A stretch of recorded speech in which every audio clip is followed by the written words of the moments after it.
Hey, everybody. It's Heather Hammerstedt, emergency medicine, lifestyle medicine physician, integrative nutrition coach. And today I want to show you a simple test that you can take right now that may give you a surprising insight into your current level of health. It's a sit and stand test, and it's exactly what it sounds like. In this test, you lower yourself to the floor and then you get back up again. It sounds so simple, right? And it is, but it's also an amazing check of your health, and that's because it requires strength, balance, and flexibility, as well as the ability to coordinate it all together. But before I tell you how this test works, again, let me introduce myself in case you don't already know me. I'm Heather Hammerstedt from Holist.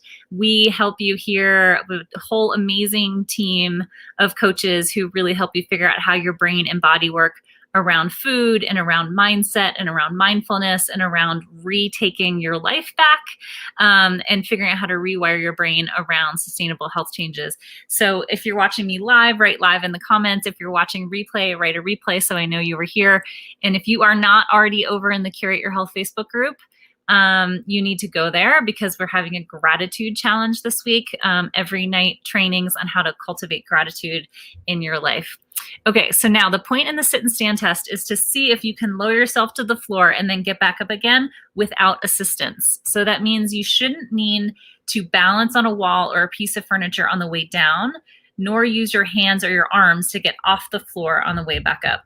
What's really cool about this test is it has been studied pretty extensively. Research shows that this test is actually a solid predictor of longevity, and that's what we want, right? We want longevity, but we also want to be healthy and able to enjoy those later years. So are you ready for this? Researchers in Brazil found that people who needed to use both their hands and feet to get up and down were about 7 times more likely to die within 6 years than those who didn't need to use their hands. And true story, my grandfather, who died at 100 a few years ago, used to always tell me that he used to lay down on the floor and get back up again to make sure he could still do it. So he was onto something. But that's crazy, right? 7 times more likely to die within 6 years than those who didn't need to use their hands. But it makes sense when you think about all the things your body has to be able to do in order to perform this movement successfully, which we'll talk about in a second. So you can do this test with me right now, or as soon as you stop watching, because I know you're going to want to. Start by making sure you have a clear area to work in. It's ideal if you can work in the middle of the room or another area with level ground so you aren't tempted to grab the wall or hold on to a piece of furniture. If you're worried about falling, make sure you have someone nearby to assist if you need to. Okay, so first you're going to lower yourself from standing to a sitting position. So you can hold your arms out for balance, or you can cross them over your chest if it's more comfortable. What you don't want to do is put your hands on anything, including a wall or a piece of furniture or your own legs, okay?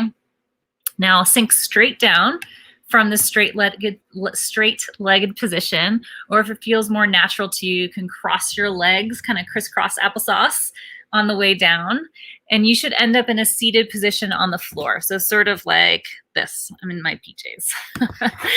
Next, we're going to stand back up without using our hands or our arms to push off the floor. So again, position your arms however you want, wide out like this or across here, as long as you're not using them to give yourself some lift off. You can stand straight up or you can cross your legs again on the way. Again, what you don't want to do is to use any kind of assistance to propel yourself back up. Instead, you want to control the action using your core and your leg strength, your flexibility, and your balance. Often when we're talking about exercise, we're only talking about cardiorespiratory, but really those strength, flexibility, and balance are essential.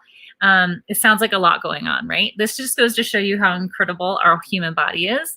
So don't worry if you find it a little difficult at first. Give it a couple practice tries before deciding how successful you think you are. So how did you do? Did you do it right now?